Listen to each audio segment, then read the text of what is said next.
Oxford is actually special to a lot of people. It's been here for hundreds of years now, and when you come here today, it's almost like you step back in time. And it's special. It's a special place, and preservation of this area is relevant to everyone.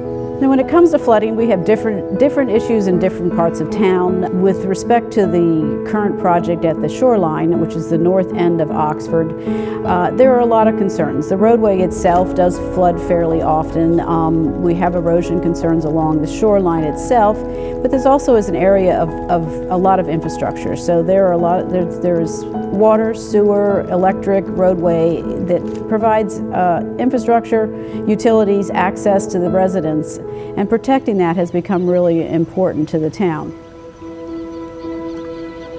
The town reached out to our group a few years back with an issue that they had down at their public space. They have a public parking lot, a public beach area that was very low lying around elevation 2, which floods frequently throughout the year. And they reached out to think about any ideas that they could really design and build a landscape project that could help the citizens maintain that public space over time. So at Underwood, we pride ourselves in being design-build.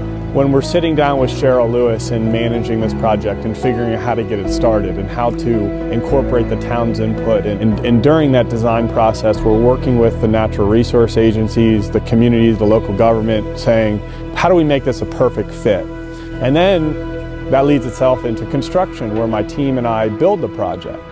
And then ultimately it leans into the science and the monitoring, where our in-house scientists will monitor the project and learn from it over time. We hear about erosion all the time. Those erosional forces shift the sands, and those shifting sands are good for a living shoreline. So this project will shift a little bit over time and become what we call a dynamic living shoreline. It shifts with nature, and it provides great wildlife habitat and great opportunities for humans to enjoy it too. So the co-benefits are huge. Restoration projects like this are really important for communities across the state because they can combat erosion and flooding and provide a buffer for communities dealing with impacts from waves, wave energy, water, and flooding.